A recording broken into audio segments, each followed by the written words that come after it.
খেলা চলছে বিশ্বজুড়ে। ফুটবল, ক্রিকেট ছাড়াও খেলা রয়েছে এক দীর্ঘ ফর্দ। শুধু ফলাফল নয়, গত, আজ এবং আগামীর খেলাকে প্রেস বক্স থেকে আমরা দেখতে চাই ভিন্ন চোখে। সেই দেখাটাই দেখতে পাবেন এখন মাঠে। সঙ্গে আছি আমি নোমান আব্দুল্লাহ। দর্শক, দেখছিলাম ক্রীড়াঙ্গনের আজকের দিনের গুরুত্বপূর্ণ খবরাখবরগুলো। আমরা দেশের ক্রিকেটের খবরাখবর নিয়ে আলোচনা করতে চাই। যে হালচাল চলছে দেশের ক্রিকেটের, বিসিবির বর্তমান যে কমিটি আছে সেই কমিটি কতদিন টিকতে পারবে সেসব নিয়ে অনেক ফিসফাস, অনেক ধরনের কথাবার্তা চলছে। সেসব নিয়ে আমরা কথা বলতে চাই। আমাদের সঙ্গে আছেন সিনিয়র ক্রীড়া সাংবাদিক সেকান্দার আলী। সেকান্দার ভাই, আপনাকে স্বাগত জানাচ্ছি। ধন্যবাদ। সেকান্দার ভাই, আমরা টপিকটা রেখেছি বিসিবির উইকেট। ক্রিকেটে তো উইকেটটা টিকিয়ে রাখা সবচেয়ে গুরুত্বপূর্ণ ব্যাপার, ব্যাটসম্যানরা যখন মাঠে নামেন। বিসিবির বর্তমান যে কমিটি আছে সেই কমিটির নেতৃত্বে আছেন একজন ব্যাটার, যিনি বাংলাদেশের হয়ে প্রথম টেস্ট সেঞ্চুরিটাও করেছিলেন, তার ব্যাট থেকেই এসেছিল। তিনি তার উইকেটটা টিকিয়ে রাখতে পেরেছিলেন প্রথম টেস্ট ম্যাচে। বাট অ্যাজ এ প্রেসিডেন্ট তিনি আসলে কতদিন তার উইকেটটা টিকিয়ে রাখতে পারবেন? এখন পর্যন্ত যে সিচুয়েশন চলছে, যেভাবে এগোচ্ছে, বর্তমান যেসব পরিস্থিতি তৈরি হচ্ছে, তদন্ত কমিটি তাদের প্রতিবেদন জমা দিয়েছে, সব মিলিয়ে বর্তমান কমিটির উইকেটটা আসলে কতদিন টিকে থাকবে? খুবই ঝুঁকিপূর্ণ, কারণ আপনারা জানেন যে অনেক দিন ধরে এই বিষয়টা নিয়ে আলোচনা চলছে এবং গত নির্বাচন থেকেই কিন্তু একটা অসহযোগ আন্দোলনও চলছে বাংলাদেশের ক্রিকেটে। যে অসহযোগ আন্দোলনটা ক্রিকেটারদের এবং ক্রিকেটের ব্যাপক ক্ষতির মুখে ঠেলে দিয়েছে। আপনি যদি দেখেন, ঘরোয়া ক্রিকেট হচ্ছে না, যেটা হচ্ছে সেটা কিন্তু একেবারে লোক দেখানো এবং গায়ের জোরে যে কাজগুলো করা প্রয়োজন সেইগুলি করছে। তো সেইগুলি লোক দেখানো কাজ যদি বাদ দেন, তাহলে আমরা বলবো যে বাংলাদেশের ক্রিকেট আসলে স্থগিত, মানে একদম স্থবির হয়ে আছে। সেই জায়গা থেকে আমিনুল ইসলাম বুলবুল ক্লাবগুলির সঙ্গে বসা, তাদের সঙ্গে দফায় দফায় মিটিং করে যে আন্তরিকতার বা মুন্সিয়ানা দেখাতে পারতেন একজন সিনিয়র একজন ক্রিকেটার হিসেবে, এক্স ক্রিকেটার হিসেবে এবং একজন সংগঠক হিসেবে, কিন্তু সেই জায়গায় তিনি ব্যর্থ হয়েছেন। বেসিক্যালি সেই কারণেই কিন্তু তার কিন্তু আজকে যে পেভ দ্য ওয়ে পথ তৈরি করা হয়ে গিয়েছে, যে চলে যেতে হচ্ছে। তিনি যদিও একটা জায়গায় বলেছেন যে আমি শেষ ব্যক্তি হিসেবে চেয়ারে থাকতে চাই এবং শেষ ব্যক্তি হিসেবে যেতে চাই, তার মানে হচ্ছে উনি যাওয়ার জন্য প্রস্তুত হয়ে গেছেন এবং দেশকে অন্যভাবেও তিনি সার্ভ করতে চান। ওকে, দ্যাটস গ্রেট আপনার মোটিভেশন, বাট উনি যেটা করেছেন সব কিছু মিলিয়ে যেটা হয়, ওনার আসলে আর থাকার মতো জায়গা নেই। তিনি নট আউট থাকতে পারতেন যদি সবাইকে নিয়ে একটা সুন্দর অ্যামিকেবলি একটা পরিবেশ তৈরি করতেন এবং এখানে ক্রিকেটটাকে এগিয়ে নেওয়ার জন্য প্রতিটা পদক্ষেপ যদি তার আন্তরিকতার ছাপ রাখতে পারতেন, কিন্তু সেই জায়গায় তিনি পারেননি। যেসব লোককে তারা নিয়েছেন বাংলাদেশ ক্রিকেট বোর্ডে, আপনি দেখতে পাচ্ছেন এখানে যারা রয়েছেন তাদের ম্যাক্সিমাম কিন্তু ক্রিকেট সংগঠক নন, এবং তারা থাকলেও একেবারে প্রান্তিক পর্যায়ে যারা রয়েছেন তাদের আসলে বাংলাদেশ ক্রিকেট বোর্ডের ডিরেক্টর হওয়ার মতো যোগ্যতা খুবই সামান্য। কেউ কেউ এই যে আপনার এম নাজমুল ইসলাম বলেন বা ওনারা বলেন, ওনারা কিন্তু নর্মালি কখনোই ওই রকম লেভেলে কম্পিট করেননি, কিন্তু বাই চান্স হয়ে গিয়েছেন। আমরা দেখেছি নির্বাচনে এমন এমন লোক রয়েছেন একটা কোম্পানি, বড় গ্রুপের, যারা হচ্ছে যে একজন এমপ্লয়ি পর্যন্ত ভোটে দাঁড়িয়েছেন, এবং এই যে দাঁড়ানো, তার মানে হচ্ছে কি, এগুলি হচ্ছে যে একটা খারাপ সিচুয়েশন গিয়েছে, যেখানে বয়কট করে অন্যদিকে তাড়িয়ে দেওয়ার জন্য একটা প্ল্যান গিয়েছিল, সেই প্ল্যানের খেসারত কিন্তু এখন দিতে হচ্ছে। তো আমরা আশা করব যারাই থাকে এই সংগঠকরা, এখানে কেউ কেউ তো সংগঠক রয়েছেন, এই সংগঠকরা আবার তাদের কার্যক্রম দিয়ে এখানে নির্বাচন হলে নির্বাচনের মাধ্যমে আসবেন। তবে বাংলাদেশ ক্রিকেট বোর্ডে যেটা আপনি বললেন যে এটা টিকবে কিনা, সেটা টিকার কোনো রাস্তা আসলেও এখন আর নেই। সব পথ বন্ধ করে দিয়েছে। এই সমস্ত প্রক্রিয়ায় সহজ হয়ে যেত যদি অ্যামিকেবলি ওই নির্বাচনের সময় তারা প্রসিডিওরটা ফলো করতেন। সবচেয়ে বড় খারাপ দিকটা ছিল আগের যে উপদেষ্টা ছিলেন আসিফ নজরুলের আগে আসিফ মাহমুদ সাজিব ভুঁইয়া, তিনি এখন স্ট্যাটাস দিয়ে অনেক কথাই বলছেন, সেই কথার কোনো যুক্তি নেই, এবং তারা কিন্তু পাল্টা যুক্তি অনেকেই দিচ্ছেন, এখন ফেসবুক মানে ভেসে যাচ্ছে। সেই জায়গাতে তিনি যেটা বলেছেন, রাজনৈতিক হস্তক্ষেপ, সরকারি হস্তক্ষেপ, স্বায়ত্তশাসিত প্রতিষ্ঠানকে এইভাবে তদন্ত করা যায় না।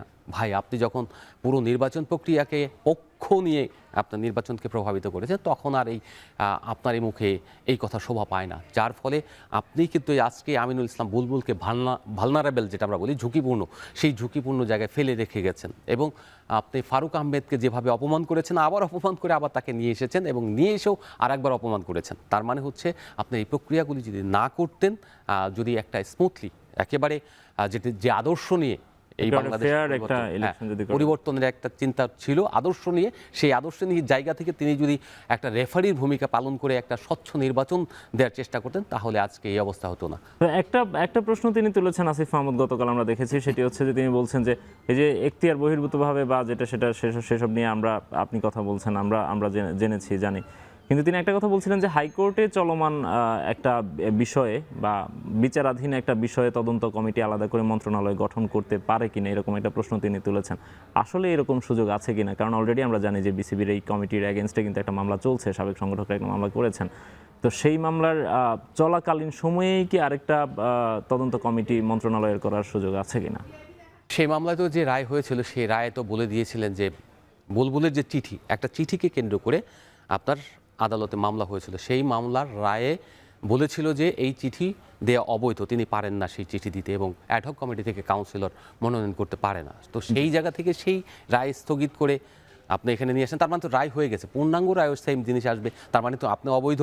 সেই ক্ষেত্রে মাদার বডি যে কোনো মাদার বডি আপনাকে কিন্তু ডিজলভ করে দিতে পারে। মাদার বডি মানে হচ্ছে আপনার এনএসসি হলো জাতীয় ক্রীড়া পরিষদ, যে কোনো ফেডারেশনের অভিভাবক, অর্থাৎ অভিভাবকের যে গঠনতন্ত্র রয়েছে সেই গঠনতন্ত্রকে আপনি ফলো করতে হবে। সেটা যদি ফলো না করেন, বাংলাদেশের স্পোর্টস মিনিস্ট্রিতে যদি ফলো না করেন, তাহলে আপনি তো টিকতে পারবেন না। কারণ হচ্ছে আপনি তার ক্ষুদে শিশু বা তার প্রতিষ্ঠানের একটা অঙ্গ, সেই অঙ্গ পরিচালিত হবে মূল মাদার যে সংগঠন রয়েছে এনএসসি, তার রুলস অ্যান্ড রেগুলেশন অনুযায়ী। সেক্ষেত্রে সে যদি কোনো অন্যায় হয়, অনিয়ম হয়, দুর্নীতি হয়, প্রথম কাজই হলো তারা এখানে তদন্ত করা।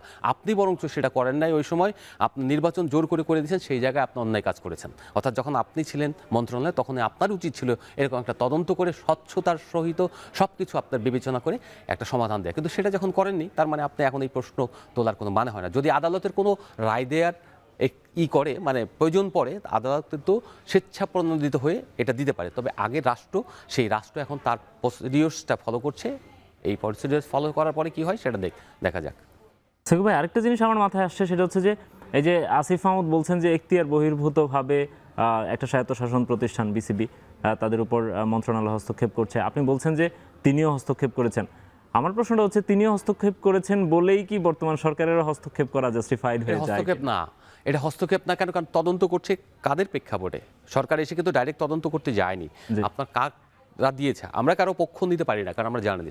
কিন্তু আমরা যে জায়গাটাতে বিবেচনা করতে পারি সেটা হচ্ছে যে ক্লাব, ডিভিশন এবং আপনার যে সংস্থাগুলো আছে তাদের সব জায়গা থেকে কিন্তু একটা আবেদন পড়েছে। তার মানে হচ্ছে একটা বিরাট সংখ্যক, একটা জনসংখ্যার যদি ম্যাক্সিমামই আপনার রিভোল্ট করে, সেই রিভোল্টের ফল কিন্তু খুব ভালো হয় না। এবং যারা শাসক থাকে বা রুলিং পার্টি থাকে তাদের কিন্তু সরে যেতে হয় অথবা তাদেরকে তাড়িয়ে দেওয়া হয়। তো অবস্থাটা কিন্তু তাই। এখানে সবাই যখন এসে বলছে যে আপনারা এটা তদন্ত করেন, তখন নৈতিক দায়িত্ব হয়ে গিয়েছে, প্রাতিষ্ঠানিক দায়িত্ব হয়ে গিয়েছে এটা তদন্ত করে এটা একটা সুরাহা করা। সেই জায়গায় তদন্ত কমিটির নিরপেক্ষ এবং তারা সাবেক জাজ এখানে রয়েছেন, সাংবাদিক রয়েছেন, অন্য যারাই ছিলেন সকলে মিলেই কিন্তু ডিসিরা কিন্তু এখানে এই তদন্তে মুখোমুখি হয়েছেন। ইন্টারভিউতে তারা বলেছেন যে তারা যে স্বাধীনভাবে কিন্তু তাদেরকে কাউন্সিলরশিপ দেওয়ার নিয়ম, এবং তারা কিন্তু কাউন্সিলরশিপ দিয়েছিলেন তাদের যা ক্রীড়া সংগঠক রয়েছে সেখানে বাছাই করে। বাট তাদেরকে ডিকটেট করা হয়েছে যে তারা এখান থেকে যে কাউন্সিলরশিপ দিয়েছে সেগুলি বাতিল, আমরা পছন্দ অনুযায়ী আপনাদেরকে দিতে হবে। এবং সেটা কিন্তু আমিনুল ইসলাম বুলবুলের চিঠির মাধ্যমে উল্লেখ করা হয়েছে। সবচেয়ে খারাপ দিক যেটা ছিল, শুধু তিনি জাননি, এই আসিফ মাহমুদ সজীব ভুইয়া আপনার জনপ্রশাসন মন্ত্রণালয়ের যে সচিব ছিলেন তাকে দিয়ে আপনার প্রজ্ঞাপন জারি করেছে প্রত্যেকটা বিভাগ এবং জেলা ক্রীড়া সংস্থা ডিসিদেরকে, যে এখান থেকে অ্যাডহক কমিটি বিসিবি যে নির্দেশনা দিয়েছে সেটাকে ফলো করতে হবে। তার মানে হচ্ছে যে একেবারে পুরো রাষ্ট্রীয় হস্তক্ষেপ 100%। এখন তো একটা প্রক্রিয়ার মধ্যে দিয়ে যাচ্ছে এবং তারা বলছে যে আইসিসিকে তারা আগে অবহিত করবে, আইসিসি যে নির্দেশনা দেবে সেটা ফলো করবে। রাইট। সাকিব ভাই, আমরা এসব নিয়ে আরো অনেক আলোচনা করবো, তার আগে ছোট্ট একটা বিরতি নিব। এখন মাঠে নিচ্ছি একটা বিরতি, ফিরছি একটু পরেই।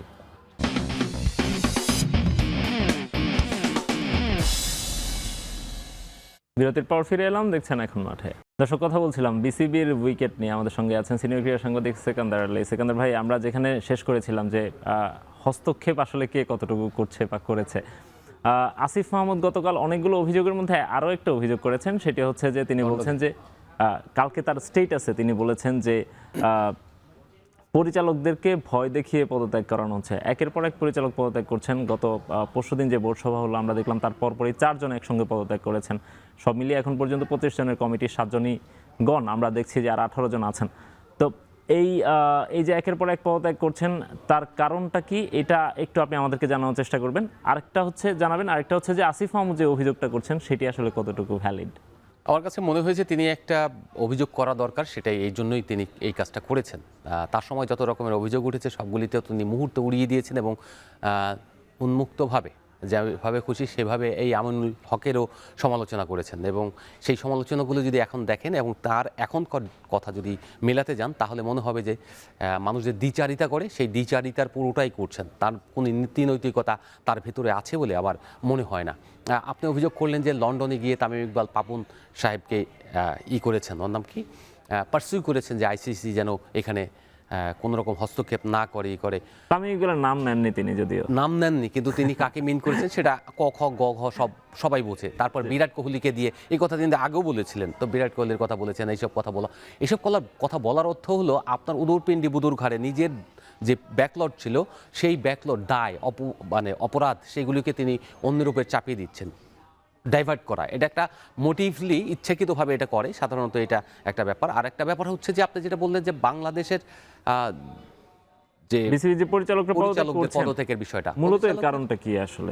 পরিচালকদের পদত্যাগের যে তিনি যে অভিযোগ করেছেন যে ভয়ভীতি দেখিয়ে কিংবা প্রলোভন দেখিয়ে, দুটো শব্দ ইউজ করেছেন, ভয়ভীতি বা প্রলোভন কোনো কিছুই কিন্তু এখানে কাজ করেনি। কারণ যারা এখান থেকে পদত্যাগ করেছেন তারা বুঝতে পেরেছেন যে নির্বাচনে কি হয়েছে তারা কিন্তু ভালো করে জানেন এবং তারা ওইটার ভেতর দিয়ে এসেছেন। ধরেন আমি বললাম মঞ্জুরুল আলম, যিনি চট্টগ্রামের ক্রীড়া সংগঠক বাট এখানে ক্লাব থেকে নির্বাচিত, তিনি কিন্তু প্রথমে ক্লাবের সঙ্গে ছিলেন, ক্লাবের সঙ্গে মিশে থাকতে থাকতে সব সেমিনার সব জায়গায় গেছেন, কিন্তু আমিনুল ইসলাম বুলবুলের ছত্রছায়া ভেতর থেকে পরিচালক হয়েছিলেন। আবার তারা যখন দেখলেন কিভাবে নির্বাচিত হয়েছেন, সেই নির্বাচন প্রক্রিয়া থেকে যখন বুঝলেন যে এটা অন্যায় হয়েছে এবং তারা কিন্তু সরে গিয়েছেন, তাকে হুমকি দেওয়ার কিছু এটা বুঝতে তাদের 6 মাস লাগলো, মানে তারা তো এই প্রক্রিয়ার মধ্যে দিয়ে আগে প্রক্রিয়াটা এখন যখন দেখছে যে সমস্ত কিছু, কারণ তারা তো এখানে সাক্ষী দিয়েছে যে নির্বাচন যারা তদন্ত কমিটি হয়েছে তারা কিন্তু বলেছেন যে এই প্রক্রিয়ার মধ্যে হয়েছে, যারা উপস্থিত ছিলেন, যারা ভোট দিয়েছেন তারাও কিন্তু বলেছেন কিভাবে হয়েছে।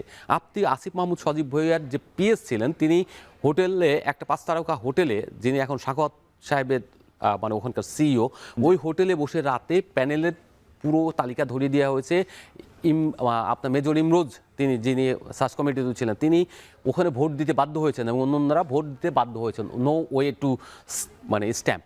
তো সেই জায়গা থেকে তিনি যখন দিয়েছেন, দিয়ে এসেই কিন্তু রিভোল্ট করছেন, এখানে বাইরে এসে সমস্ত কিছু বলে দিয়েছেন, একটা পত্রিকাতে ছাপা হয়েছে নিরপেক্ষ জায়গায়। সেই ভদ্রলোক কিন্তু কোনো সরকার দল, তিনিও সার্চ কমিটি ছিলেন। তার মানে হচ্ছে কি আপনার ওইগুলো একেবারে সত্য এবং সেই ইন্টারভিউতেও বলেছেন, তিনি বহু জায়গায় বলেছেন, টক শোতে বলেছেন। তার মানে হচ্ছে ওইটা একটা অপরাধ করেছেন। আপনি যদি পেছনের দিকে তাকান তো এখন ওই যে মেকানিজম ছিল একটা গ্রুপকে তাড়িয়ে দেওয়া, সেই মেকানিজম থেকে এখন যে বর্তমান বাস্তবতা, সেই বাস্তবতা আমি বলবো যে তদন্ত হয়েছে, রেজাল্ট আসছে, সেই রেজাল্টের প্রেক্ষাপটে আইসিসির সঙ্গে আলোচনা করে তারা হয়তো এই বোর্ডটাকে ডিজলভ করে দেবে, বা যারা পদত্যাগ করেছেন 7 জন, তাদের 5-6 জনই হলো আপনার ক্লাবের, একজন হচ্ছে এনএসসির ভদ্রলোক। পদত্যাগ না করলে কিছু আসে যায় না, কারণ তিনি হচ্ছেন তাদেরকে যে কোনো সময় সরিয়ে দিতে পারে সরকার, দ্বিতীয়ত হচ্ছে তিনি সরকার দলীয় এমপির ছেলে কিন্তু একজন। আর একটা বিষয় যদি আপনি চিন্তা করেন, ফাইজুর রহমান, তিনি কিন্তু একজন এমপির শ্যালক, তারপর তিনি একজন বিএনপির নেতাও। যদি তাদের সবাইকে এইভাবে হুমকি দামকি দিয়ে নিশ্চয়ই সরিয়ে দেবে না, তারা কিন্তু নিজেরাই বরঞ্চ উল্টো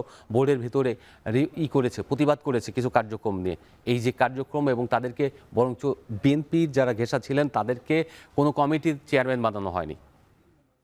আমজাদ কেন গেছে সেটা হচ্ছে আমজাদের, তারকে কিন্তু লাস্টের দিকে এসে উপেক্ষিত হয়েছে, কারণ যেসব প্রেস রিলিজ দেওয়া হয় তিনি জানেন না যে প্রেস রিলিজগুলি কে তৈরি করেছে। প্রেস রিলিজগুলি বিসিবির সভাপতি তৈরি করে নিয়ে আসেন আইনজীবীর মাধ্যমে, সমস্ত কিছু আইনজীবীর মাধ্যমে। ক্রিকেটেও ভাষা থাকে না, থাকে এখানে হুমকি। আপনি যদি চিন্তা করেন যে এনএসসিকে আপনি হুমকিটা দিলেন, এই হুমকি তো আপনি কখনোই দিতে পারেন না। বিঙে আপনি এই প্রতিষ্ঠানে চাকরি করে আপনি এই প্রতিষ্ঠানের বিরুদ্ধে কোনো রকম হুমকি দিতে পারেন না। যখন আপনি এই প্রতিষ্ঠানে থাকবেন না তখন গিয়ে আপনি লিগ্যাল নোটিশ দেন বা যা কিছু তাই করেন। তো এইরকম অনেকগুলি ভুল রয়েছে, সেই ভুল থেকে আজকে আসলে জিনিসগুলো বড় হয়েছে। এটাকে আমি আবার বলছি, হৃদ্যতাপূর্ণভাবে অনেক কিছু সমাধান করা যেত। সেই সমাধানটা কি ছিল, ওই সময় যদি 15টা ক্লাবের বিরুদ্ধে মামলা না করে তাহলে কিন্তু যে একটা গ্রুপ ছিল ক্লাব সংগঠকরা, প্রকৃত ক্লাব সংগঠকরা, তারা এখান থেকে বেরিয়ে যেতেন না। ইভেন ফারুক ভাই এবং আমজাদ সাহেবরা যে ক্লাবগুলো 4টা ক্লাবকে কিনে নিয়েছেন একজনের কাছ থেকে, ডিয়ার নাকি নাম ভদ্রলোকের, যে নকল একটা ট্রাইব্যুনাল তৈরি করে তাদেরকে দিয়ে দিয়েছেন, এই ক্লাবগুলো ছিল অন্য কারো, লোকমান হোসেন ভুঁইয়ার, কিন্তু তাকে সরিয়ে দিয়ে এই যে ক্লাবগুলো দখল করে নিলেন এবং তাদের ফারুক সাহেবদের কাউন্সিলর বানিয়েছেন। ফারুক সাহেব কোনোদিন ক্লাব সংগঠক ছিলেন না, ফারুক সাহেব কোনো ধরনের সংগঠকই ছিলেন না, তিনি ডাইরেক্ট এখানে আসিফ মাহমুদ সজীব ভুঁইয়ার আশীর্বাদ পুষ্ট হয়ে বিসিবি প্রেসিডেন্ট হয়েছিলেন। আবার তিনি তার কথা যখন একেবারে 100% মানছিলেন না, শুনছিলেন না, অর্থাৎ নিয়োগ বাণিজ্য ইভেন আপনার যা কিছু আছে, আপনি যদি বিসিবিতে দেখেন কতগুলো ওই সময়ে নিয়োগ দেওয়া হয়েছে এবং কারা তারা এখনও রয়েছেন। তো এই যে অনিয়ম জোর জবরদস্তি করে জাতীয় ক্রীড়া পরিষদ থেকে এরকম অনেক নিয়োগ হয়েছে যেগুলি আসলে কোনোই নাই। আমরা দেখেছি বিপ্লব হয় হলে একটা পরিবর্তনশীল, আমরা নেপালে দেখছি কত সুন্দর তারা একটা যারা করাপ্টেড, যারা দুর্নীতিগ্রস্ত কিংবা যারা অন্যায় করছে তাদেরকে শাস্তি দিচ্ছে। আর আমাদের দেশে হয়েছে কি আরও বেশি করাপশন, নিজেরা দখল এই যে করছে, যার ফলে এই স্পোর্টসেও একই ঘটনা ঘটেছে, অন্যদেরকে সুবিধা দিয়ে। এই যে ধরেন আমরা আরেকজন ভদ্রলোককে দেখি, ওনার তো এখানে কোনোদিনই আসার কথা না, আসিফ আকবরের কথা বলি, ওনার তো এখানে আসার মতো কোনো ক্যাপাবিলিটি নেই, কোনো ছিল না। আপনি ক্রিকেট কতটুকু খেলছেন, এরকম খেললে তো রাস্তায় হাজার হাজার লোক রয়েছে, ক্রিকেট খেলেছে, পাড়ায় খেলেছে, আপনার এলাকায় খেলেছে, ডিস্ট্রিক্টে খেলেছে। তো সেই তার মানে এইরকম না। আমি ওনাকে রেসপেক্ট করি অন্যভাবে, ওনাকে দেখেছি খেলার মাঠে অনেক দিন ধরে এসেছেন ক্রিকেটের সঙ্গে, ওই জায়গা থেকে ফ্যান থেকে। ওনার তো মানে বড় কুটুম, যিনি আমরা বলি যে ওনার আমিনুল হক মনি, যিনি আপনার ইন্টারন্যাশনাল আম্পায়ার ছিলেন, ওনার আত্মীয়, তো এনামুল হক মনি সরি, তারপরে ওনার আত্মীয় আছে ইমদু ভাই, ওনার আত্মীয়। তো তারা তো সোবার, কিন্তু তার অ্যাটিটিউড বাড়িতে তিনি তো আসছেন এখানে এনসিপির কোটায়। তো এই যে এরকম কোটায় এখানে সেকেন্ডারে আমার একটা প্রশ্ন আছে যে আপনি যে কোটার কথা বলছেন, এরা কিন্তু সরাসরি কেউ এনসিপির রাজনীতিও করেন না।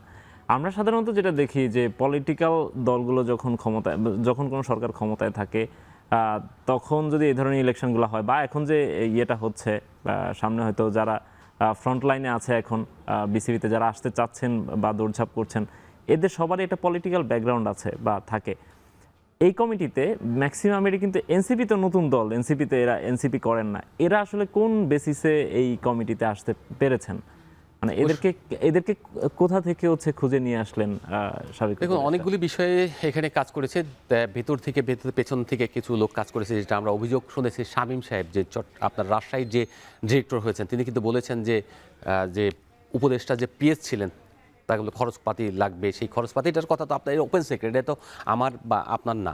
এই ডায়লগটা কিন্তু শামীম সাহেব ইন্টারভিউতে বিভিন্ন জায়গায় বলেছেন যে টাকা পয়সা দিয়ে আসতে হয়েছে, এরকম প্রত্যেকে কোনো না কোনো জায়গায় একটা স্যাক্রিফাইস করতে আসতে হয়েছে। আবার আমরা এমনও শুনেছি কেউ আপনার ধরেন এখানে হিজবুত তাহরিরের লোকও আছে। তো এইরকম যদি হয় প্রকাশ এই সব জায়গা থেকে অনেক কিছু প্যাটার্ন করেছে। একটা বড় বিষয় হচ্ছে যে যারা আপনি বললেন যে পলিটিক্যাল, সবাই কিন্তু পলিটিক্যাল ছিল না। এখন ধরেন যে যারা আসবে তারা আবার সবাই পলিটিক্যালি আসবে তাও কিন্তু না। আপনি ধরেন এখানে মাসুদুজ্জামান, যদি মোহামেডান ক্লাবের ওনার কথা যদি চিন্তা করেন, উনি কিন্তু এমপি নমিনেশন পেয়েছিলেন, কিন্তু উনি ছেড়ে দিয়েছেন। তার মানে পলিটিক্সে তার পরিবার অ্যালাউ করে না, তিনি আর পলিটিক্সে ওইভাবে থাকবেন না বিজনেসম্যান হিসেবে। তার মানে নিশ্চয়ই তার একটা পলিটিক্যাল ব্যাকগ্রাউন্ড তো নিশ্চয়ই আছে, এটা একটা এমপি ক্যান্ডিডেট হতে পারে। এই দেশে বাংলাদেশে যারা উপর লেভেলে থাকেন, যারা এইসব জায়গায় আসেন, তাদের প্রত্যেকেরই একটা না একটা আইডেন্টিটি থাকে। তো তাদেরও এখানে কোনো না কোনো কানেকশন ছিল, এবং প্রত্যেকেরই কানেকশনটা কোন জায়গায়, সেটা হলো পথ্য এবং কোনো ফ্যাসিলিটেট করা। সেই ফ্যাসিলিটেট জায়গা থেকে আপনি ধরেন সাখাওয়াত সাহেব ভাইস প্রেসিডেন্ট, তিনি কোন বিবেচনায় 1 নম্বর ভাইস প্রেসিডেন্ট হলেন? ফারুক আহমেদের চেয়ে কি তিনি বড় কোনো ক্রীড়া ব্যক্তিত্ব? না ক্রিকেট খেলেছেন, না ক্রিকেট সংগঠক ছিলেন, কোথাও ছিলেন না, কিন্তু তাকে কিন্তু ভাইস প্রেসিডেন্ট বানানো হয়েছে। কেন বানানো হয়েছে? তিনি ওই হোটেলে আসিফ মাহমুদ সজীব ভুঁইয়া যাতায়াত ছিল, ওনার সাথে ঘনিষ্ঠতা তৈরি হয়েছিল যে কোনো মাধ্যমে। এগুলি আমরা তো ওইগুলির ঘনিষ্ঠতা থেকে ওনাকে প্রতিশ্রুতি দিয়েছিলেন তোমাকে ক্রিকেট সংগঠন, তারও আগ্রহ ছিল। সেই আগ্রহ থেকে তিনি একেবারে বরিশাল ডিভিশন থেকে কেউ দাঁড়াতে পারে না ওনার বিরুদ্ধে, একমাত্র প্রার্থী, এবং বিনা প্রতিদ্বন্দ্বিতায় কেউ মাথা তুলে দাঁড়াবে তার ধর নামিয়ে ফেলবে। তো সেটা করতে দেওয়া হয়নি। উনি বিনা প্রতিদ্বন্দ্বিতায় নির্বাচিত হয়ে এসেছেন, এবং তারপরেও দুঃখজনক হলো যে আপনি ক্রিকেট যারা খেলেছেন, যারা ক্রিকেটের মেইন স্টেক হোল্ডার, তাকে না বানিয়ে আপনি প্রেসিডেন্ট বানাতে পারেননি বলে ভাইস প্রেসিডেন্ট 1 নম্বর বানিয়েছেন। That is unfair. তার মানে নির্দেশনাগুলি কীভাবে হয়েছে? এখানে ক্রিকেট খেলেছেন, এখানে তো অনেকেই ছিলেন, পাইলটও ছিলেন, পাইলটও তো হতে পারতেন, কিন্তু নাই। তার মানে হচ্ছে যে এই যে নিয়মগুলো, তার মানে পেছনের জিনিসগুলো আপনি যদি বললেন, তাহলে অনেক কিছুই আছে যে হিস্ট্রিগুলি টুডে অর টুমোরে বেরিয়ে আসবে। আমরা না, তদন্তের মাধ্যমে বেরিয়ে আসুক। ইন ফিউচারে তাদের প্রত্যেকেরই, যারা অপকর্ম করেছেন, আমি সহকারে যদি আমিও করে থাকি, তাহলে আমারও যেন সেই বিচারটা হয়। রাইট। সেকেন্দার ভাই, অনেকগুলো বিষয় এসছে, আমরা আরও অনেকগুলো বিষয় জানতে চাইবো আপনার কাছে। তার আগে আরেকটা বিরতির সময় হয়ে গেছে, এখন মাঠে নিচ্ছে আরও একটা বিরতি, ফিরছি একটু পরেই।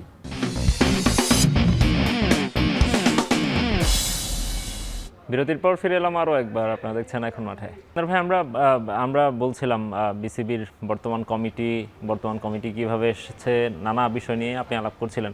যে তদন্ত কমিটিটা গতকাল প্রতিবেদন জমা দিয়েছে, আমরা জেনেছি যে তারা 1000 পৃষ্ঠার তদন্ত প্রতিবেদন জমা দিয়েছে, 6টি বই আকারে তারা সেটি জমা দিয়েছে। অনেক লম্বা একটা ব্যাপার, সবিস্তারে নিশ্চয়ই তারা তুলে ধরেছেন। আপনি বলছিলেন যে অনেকের জবানবন্দি তারা নিয়েছেন সেখানে।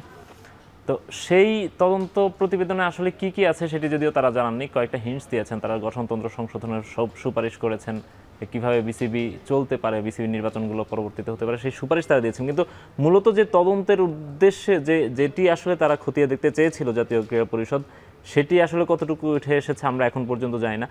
তদন্ত প্রতিবেদনে আসলে কি আছে, আপনি কতটুকু জানতে পেরেছেন সেখান থেকে? আমি যতটুকু জানি সেটা হচ্ছে তদন্ত প্রতিবেদনে সব কিছুই আছে। আপনার যেমন কিছু সুপারিশ করা আছে যে কি করলে এটা বেটার হবে, এগুলি সব তদন্ততেই আসলে দেওয়া হয়। প্রতিবেদন যখন তৈরি করা হয় তখন এই গাইডলাইনগুলিকে বলা হয় এইটা করলে এটা বেটার হবে। কিন্তু অপশনগুলি যে কাজটা তার হাতে নিয়েছিলেন সেই কাজটা হলো তারা হচ্ছে যে ফ্যাক্ট ফাইন্ডিংগুলি করবেন, কোথায় আপনার দুর্নীতি নিয়মের লঙ্ঘন হয়েছে। সেই নিয়মের লঙ্ঘন ফারুক আহমেদ কিন্তু একটা কথা বলেছিলেন ইন্টারভিউ দিয়ে আসার পরে, টেলিভিশন মিডিয়াগুলিতে কিন্তু রেকর্ড আছে। সেখানে তিনি বলেছিলেন যে এখানে পক্ষপাতিত্ব হওয়ার কোনো সুযোগই তো নেই, কেউ তো প্রতিপক্ষই তো ছিল না, মানে ওনারা নির্বাচন করে জিতে গেছেন, তার মানে হচ্ছে যে প্রতিপক্ষকে আপনি দাঁড়াতে দেননি। দ্যাট ওয়াজ দ্য মানে অনিয়ম, এভিডেন্স আর কি বলা চলে। ওটাই হলো মানে সবচেয়ে বড় এভিডেন্স, স্টেটমেন্ট। তার মানে আপনি প্রতিপক্ষকে দাঁড়াতে দেননি, আপনি নির্বাচনে অংশগ্রহণ করতে দেননি। আপনি কেন দেননি, কিভাবে দেননি? প্রথমত আপনি মামলা করেছেন 15টা ক্লাবে, আপনার কাজ ছিল না এটা। আপনি বিং এ ক্রিকেটার, আপনি যখন 6 মাস বা 7 মাস আপনি ক্ষমতায় ছিলেন প্রেসিডেন্ট হিসেবে বিং, তখন আপনি কিন্তু তাদেরকে বরখাস্ত করেননি বা এই ক্লাবগুলোকে বাতিল করে দেননি। তার মানে হচ্ছে যে আপনি তখনই সুযোগ নিয়েছেন যখন হলো আপনার প্রয়োজন। এই ক্লাবগুলোর পুরো মালিকানা চাওয়া হয়েছিল, ক্লাবগুলো কাউন্সিলরশিপ নয়, শুধুমাত্র ভোট চাওয়া হয়নি, মালিকানা চাওয়া হয়েছিল 15টা ক্লাবের। কে চেয়েছিলেন? এই আপনার উপদেষ্টা চেয়েছিলেন। সেটা কার মাধ্যমে? এটা হচ্ছে যে আপনার সরাসরি বলা হয়েছে দুবাইতে আসেন নেগোসিয়েশন করার জন্য, সেই দুবাইতে পর্যন্ত একজনকে ডেকে নেওয়া হয়েছিল। এবং শুধু তাই না, এখানে থার্ড পার্টি কে ছিলেন জান? সাখাওয়াত সাহেব, তার সঙ্গে পরামর্শ করে। তার মানে কত ক্ষমতাবান ছিলেন তিনি, ক্যান ইউ ইমাজিন? হয়তো এখনও তারা ক্ষমতাবান হবেন, কারণ হচ্ছে তাদের এখানে অনেক কিছু থাকে, লেনদেনের ব্যাপার থাকে। বড় একটা কোম্পানিতে তিনি কাজ করেন, এই ওখানে যে লেনদেনের বিষয়গুলো থাকে সেই লেনদেন ব্যাকডোর দিয়ে তিনি করেছিলেন। তো এইরকম অনেকগুলোই মানে অবভিয়াসলি কিছু বিষয় ছিল, সেই বিষয়গুলো এগুলি কিন্তু আমরা একেবারে কর্মকর্তাদের কাছ থেকে যাদের সময় যাদেরকে এইসব বিষয়গুলোতে ফেস করতে হয়েছে তারা কিন্তু এইসব কথাগুলি বলেছেন বিভিন্ন প্ল্যাটফর্মে, বিভিন্ন জায়গায়, সেখান থেকে আমরা কোট করছি। কিন্তু আপনি যদি চিন্তা করে দেখেন যে এই তদন্তে উঠে আসছে, অনেকে তো রাজ সাক্ষী, আজকে যে দীপনের কথা বলেন, যিনি ক্লাবের থেকে কাউন্সিলর হয়ে আপনার ক্লাবের পরিচালক হয়েছে, সিসিডিএম চেয়ারম্যান, তিনি কিন্তু একেবারে নির্বাচন ফেয়ার হয়নি স্টেটমেন্ট দিয়েছেন। জায়ান্ট স্ক্রিনে যখন ইন্টারভিউ নেওয়া হচ্ছে, তিনি আমেরিকাতে ছিলেন, সেখান থেকে বলেছেন হ্যাঁ নির্বাচন ফেয়ার হয়নি। তার থেকে আর বড় স্টেটমেন্ট প্রয়োজন পড়ে? তো তিনি তো এখন পর্যন্ত পদ ছাড়েননি, ফেয়ার হয়নি, তারপর তাকে পদ ছাড়লে পরে তিনি এখানে আমেরিকা থেকে কেন আসছেন আমি জানি না। এখন এসে তিনি আবার একটা লবিং করার চেষ্টা করেছিলেন যে এই সরকারের মন্ত্রীকে যদি ম্যানেজ করে বা এখানে যদি ম্যানেজ করে যদি কোনো একজন মানুষকে, ভাইস প্রেসিডেন্টকে যদি প্রেসিডেন্ট হিসেবে দায়িত্ব দেওয়া যায়, যেটা অলরেডি একটা ফেসবুকে কিন্তু ভাসছে যে অমুককে অ্যাডহক কমিটির প্রধান করে মানে প্রেসিডেন্ট বানিয়ে তারপরে আপনার অ্যাডহক কমিটি এই সময় 3 মাসের জন্য রাখা হবে। বাট আমার মনে হচ্ছে না নেরা একবারই বেলতলায় যায়, বারবার যাবে না। এই সরকার যেটা করবে, এনএসসি যেটা করবে, সেটা হচ্ছে যে একটা স্বচ্ছ প্রক্রিয়ার মাধ্যমে একটা অ্যাডহক কমিটি দেবে, যেটা হচ্ছে আগে সমাধান করবে জেলা এবং বিভাগীয় ক্রীড়া সংস্থার নির্বাচন সম্পন্ন করা। কারণ সেখানে অলরেডি একটা অ্যাডহক কমিটি, অন্তর্বর্তী কমিটি দেওয়া হয়েছে, যে কমিটি 7 জনের, তারা হচ্ছে নির্বাচন পরিচালনা করে। তার মানে নির্বাচনগুলি শেষ হলে এখান থেকে নির্বাচিত কাউন্সিলররা এসে আপনার ভোট দিবেন। এখন ওই কমিটি যাদেরকে কাউন্সিলর মনোনয়ন করবেন তারাই কিন্তু বাংলাদেশ ক্রিকেট বোর্ডের বা অন্য ফেডারেশনগুলির নির্বাচনে অংশগ্রহণ করতে পারবেন। একইভাবে এখানে যারা হতে পারেন, কারা হবেন এখন অ্যাডহক কমিটিতে, যদি এটা ভাঙবে এই বোর্ড, এ নিয়ে কোনো সন্দেহ নেই। যদি না ভাঙার হতো তাহলে এই তদন্ত বা এইসব কিছু হতো না। আবার অ্যাডজাস্ট করার যদি হতো তাহলেও এই তদন্তর এত বিশদ করার প্রয়োজন পড়তো না। এখন অনেকেই হয়তো ভাবছেন যে 7 জনকে সরিয়ে দিলে তো ডিভিশনে যে অন্যায়গুলি হয়েছে সেই ডিভিশনের অন্যায়গুলি কী করবে? আপনি ইচ্ছামতো যা অপরিচিত লোক যাদেরকে আপনি কাউন্সিলর বানিয়ে এবং পরিচালক বানিয়ে নিয়ে এসেছেন, তারা তো আসলে এই জায়গায় ক্রিকেটের লোক না, স্পোর্টসের লোকও ছিল না, তাদেরকে আপনি নিয়ে আসছেন। তাদের ব্যাপার তো ওই যারা পৌর খাওয়া সংগঠক, তাদেরকে আপনি বঞ্চিত করেছেন, সেটা অন্যায় হয়েছে না? তো সেই অন্যায়গুলোর প্রতিকার তো পেতে হবে তাদেরকে কোনো না কোনো জায়গায়। রাইট সেকেন্দার ভাই, কিন্তু একটা বিষয় হচ্ছে গতকাল অথবা গত পরশুদিন বোর্ড সভার পরই আমরা দেখেছি যে বিসিবি সভাপতি একটা টেলিভিশন চ্যানেলের মুখোমুখি হয়েছিলেন। সেখানে তিনি বলেছেন যে তাদেরকে একদিনও শান্তিতে কাজ করতে দেওয়া হয়নি। আমাদের এখানে একজন পরিচালক এসেছিলেন, এম নাজমুল ইসলাম, তিনিও বলছিলেন যে তাদেরকে একটা দিনের জন্য কোনোদিন শান্তিতে কাজ করতে দেওয়া হয়নি। আজকে 6 মাস হলো, 6 মাসে তারা কোনোদিন শান্তিতে কাজ করতে পারেনি, এটা তাদের অভিযোগ। সুতরাং আপনার কি কোনোভাবে মনে হয় সেকেন্দার ভাই যে আসলে তাদেরকে উদ্দেশ্য প্রণোদিতভাবে ডিস্টার্ব করা হয়েছে কিনা? এটা একটা প্রশ্ন। আর একটা প্রশ্ন হচ্ছে, এই যে যারা কমিটিটিতে এসেছেন তারা আসলে কাজ করার জন্য কতটুকু উদ্গ্রীব ছিলেন, বা তারা আসলে কতটুকু কাজ করতে চেয়েছিলেন, দেশের ক্রিকেটের জন্য কতটুকু কাজ করতে চেয়েছিলেন? প্রথমত হলো ক্যাপাবিলিটি, মানে সক্ষমতা থাকলে আপনি কাজ করতে পারবেন। আর আপনি যদি মনে করেন সব জায়গায় নাজমুল ইসলাম, তো তাদের ওই উদ্দেশ্য বা মানসিকতা ছিল কিনা? এখন নিজেরা তো, আমি তো দাবি করবো আমার সব সন্তান ভালো। আমিনুল ইসলাম বুলবুল সেই রকম দাবি করতে পারেন, এবং এম নাজমুল ইসলাম যিনি দাবি করেন যে তিনি স্বচ্ছতা, এত কোটি টাকা বাঁচান, তিনি সমস্ত প্রতিষ্ঠান বন্ধ করে দিয়ে টাকা বাঁচানোর মতো ডক্টর মোহাম্মদ ইউনূসের মতো $35 বিলিয়ন আপনার রিজার্ভ রেখে যাওয়ার দরকার নাই। সমস্ত কিছু ঋণ শোধ করে তারপরে যদি আপনি করতেন যে হ্যাঁ ঠিক আছে 35 বিলিয়ন রিজার্ভ রেখেছে, তাহলে ঠিক ছিল। আপনি বিদ্যুৎ বিল পরিশোধ করেন নাই, কোনো কিছু করেননি। সেই একই রকম আপনি পাম্প নষ্ট হয়ে গেছে, ক্রিকেট মাঠ শেষ হয়ে যাচ্ছে, সেই পাম্প আপনি লাগাতে দেবেন না, এত টাকা কেন খরচ হবে? আপনার সেই রকম সংগঠক দরকার নেই। তিনি তার একটা ব্যাখ্যা দিয়েছেন যে এত টাকা না খরচ করেও সেটি করা যায়। কিভাবে করা যায়? আপনি কি বিশেষজ্ঞ? আপনি তো বিশেষজ্ঞ না। বিশেষজ্ঞরাই কেবলমাত্র বলতে পারবে কত টাকা এখানে ইনভেস্ট করতে হবে, কোনটা করলে বেটার হবে। আপনি বিশেষজ্ঞ না হয়ে যখন আপনি মানে হয় কি কাঠমিস্ত্রি যদি দেওয়া হয় আর নাপিতকে যদি ফোড়া কাটতে দেওয়া হয়, তাহলে নাপিত শুধুমাত্র ওই খুঁড় দিয়ে পোজ দিয়ে কেটে দেবে। তো বাংলাদেশ ক্রিকেট বোর্ডের সংগঠকদের অবস্থা হয়ে গেছে সেরকম। আপনি যদি একজনের বলেন যে স্পোর্টসের বাজেট কত হবে, হ্যাঁ, বাংলাদেশের আর্থসামাজিক প্রেক্ষাপটে সেই বাজেট যদি তৈরি করার মতো সক্ষমতা আপনার না থাকে, তাহলে আপনি বলবেন যে একজন ফুটবলার বা একজন অ্যাথলেটের প্রতিদিনের খরচ অন্তত আপনার 10,000 করে দেওয়া উচিত। কিন্তু আপনার আর্থসামাজিক প্রেক্ষাপটে 10,000 পারমিট করে? আপনি যদি এখানে এক্সপেরিয়েন্সড হন, কেবলমাত্র আপনি বললেন না আজকে একজন খাওয়া দাওয়া পেছনে 2,000 থেকে 2,500 টাকা দিলে এনাফ, ওয়েল এনাফ। তো সেই জায়গা থেকে উনি যেটা করেন সেটা কিন্তু ঠিক ছিল না। ওনাদের আন্তরিকতা একজনকে চোর বানানো, আর এক পরিচালককে চোর বানানো, এবং ওই পরিচালকের সাথে মানে আপনার কোরাম করে করা। আমিনুল ইসলাম বুলবুলের 7 জনের কোরাম আছে, সবাই জানি আমরা, এটা ওপেন সিক্রেট। তো এই যে বিষয়গুলো আমাদের শত্রু না, এইগুলি সেই 7 জনের কোরামটা কি আমাকে একটু এটা নিয়ে আমাদের এক পরিচালক গতকাল, যিনি পদত্যাগী একজন পরিচালক, আমাদেরকে ইন্টারভিউতে বলেছেন যে বিসিবিতে একটা কোরাম আছে, স্বজনপ্রীতি চলছে, এই ধরনের নানা অভিযোগ তিনি করেছেন। আমি একটু কোরামটা সম্পর্কে জানতে চাই, একটু ছোট্ট করে আমাকে বলবেন যে কোরামে তো আমরা জানি যে কে আছে, 3 জন ক্রিকেটার।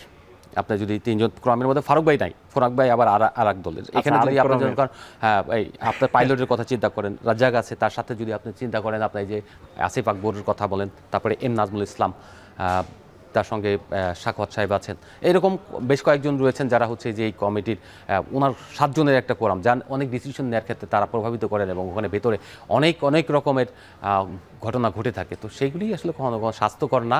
আপনি যেটা বললেন যে এখানে ওনারা কতটুকু সৎ উদ্দেশ্য নিয়ে কাজ করতে এসেছিলেন, সৎ উদ্দেশ্যের অনেক কিছু মানে হয় সবাইকে শত্রু বানানো, আর একবেলাও স্বস্তিতে থাকতে দেয় নাই। This is totally wrong. Because of আপনি যখন কুমন্তব্য করবেন, একজনকে গালি দিবেন, তখন আরেকজন আপনাকে ওই পাল্টা প্রতিবাদ ফিডব্যাক দিবে। রাইট সেকেন্দার ভাই, আমরা আপনার কাছে আবারও ফিরবো, তার আগে আরেকটা বিরতির সময় হয়ে গেছে। এখন মাঠে নিচ্ছে আরও একটা বিরতি, ফিরছি একটু পরেই।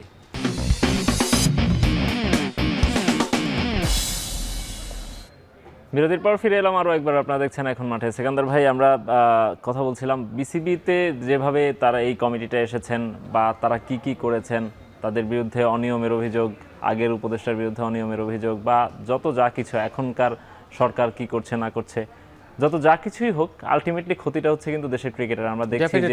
আমরা দেখছি যে মাঠের ক্রিকেটটা বন্ধ। আমাদের ঢাকা প্রিমিয়ার লিগ প্রতি বছর এই সময়টাতে হয়, এই যে এপ্রিল মাসটা থেকেই শুরু হয় সাধারণত।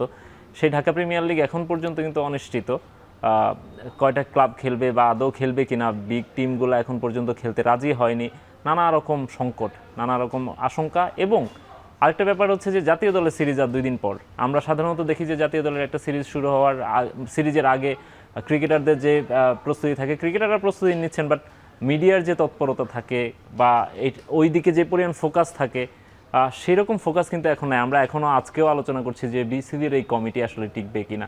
সুতরাং সব কিছু মিলে আলটিমেট ক্ষতিটা তো হচ্ছে দেশের ক্রিকেটের। তো সেই দেশের ক্রিকেটের ভবিষ্যৎ ফিউচারটা কি যদি এভাবেই চলতে থাকে? এভাবে চলতে থাকলে বাংলাদেশের ক্রিকেট অন্ধকারের দিকে যাবে। যেটা হচ্ছে আমরা এক সময় দেখেছি আমাদের ফুটবল কিন্তু এশিয়ান লেভেলে ছিল, সেই ফুটবল নামতে নামতে এখন দক্ষিণ এশিয়ার তলানিতে। তার মানে হচ্ছে আমরা একসময় কিন্তু ভুটানের কাছেও হেরেছি।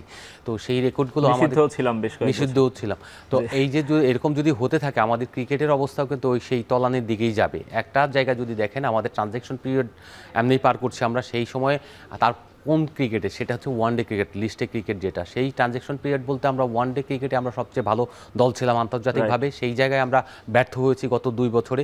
সেই 2 বছরের ব্যর্থতা থেকে যদি আমরা কিছু ঘুরে দাঁড়ানোর একটা চমৎকার সুযোগ ছিল, আমরা দ্রুত সমস্ত লিগগুলি করা, ওয়ানডে টুর্নামেন্ট বাড়িয়ে দেওয়া, ছেলেদেরকে বিভিন্ন জায়গায় খেলতে পাঠানো, প্রয়োজন বোধে বিদেশে এই লিস্টে ক্রিকেট খেলার সুযোগ করে দেয়। কিন্তু সেই সব জায়গায় না থেকে আমাদের সমস্ত কর্মকর্তারা যারা রয়েছেন চেয়ার টানাটানি নিয়ে, এবং সাবেক ক্রিকেটার যারা রয়েছেন সেম থিং একেবারে, তারাও কিন্তু চেয়ার দখলের জন্যই এসেছেন। ক্রিকেটের উন্নয়নে যদি কেউ বলে যে আমি উন্নয়ন করতে আসছি, আমি বলবো যে আপনি কখনোই যখন করেন নাই আগে যখন কখনোই কোনো সংগঠক বা জেলা পর্যায়ে বা ডিভিশন পর্যায়ে কখনোই ক্রিকেট নিয়ে কাজ করেননি, তার মানে হচ্ছে আপনি কখনোই ক্রিকেটের উন্নয়নের জন্য আসেননি। আপনি প্রথম জীবনে করেছেন সেটা হচ্ছে আপনার উপার্জনের জন্য, নেম অ্যান্ড ফেমের জন্য, জাতীয় কালার লাগানোর জন্য। এখন আপনি আসছেন চেয়ার থেকে সুনাম কামানোর জন্য।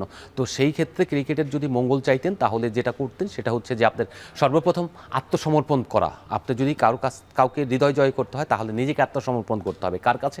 সেটা হচ্ছে যে আপনার ক্লাবগুলো যখন বেঁকে বসেছে, নির্বাচন হয়ে যাওয়ার পর সঙ্গে সঙ্গে উচিত ছিল সমস্ত ক্লাবের সঙ্গে নিয়ে অর্থাৎ ক্লাবে চলে যাওয়া। এই নির্বাচিত কমিটি আমিনুল ইসলাম বুলবুল, ফারুক আহমেদরা যদি মোহামেডান ক্লাব, আবাহনী ক্লাব প্রত্যেকটা ক্লাবে যায় বলতো ভাই আসো আমরা একসঙ্গে বসি, তারপরে যদি যা বলবা তারপরে যদি সমাধান করতে আমরা সমাধান করে নেব, সেটা করেনি। যার ফলে আজকে ক্রিকেট যেমন ক্ষতিগ্রস্ত হয়েছে, সবচেয়ে বড় ক্ষতিগ্রস্ত, এবং ক্রিকেটাররা সবচেয়ে বেশি ক্ষতিগ্রস্ত। কারণ হচ্ছে যে ক্রিকেট তখনই টিকে থাকবে যখন হলো ক্রিকেটাররা স্বচ্ছন্দে থাকবে এবং তার পরিবার নিশ্চিত থাকবে, তার আর্থিক নিরাপত্তা থাকবে।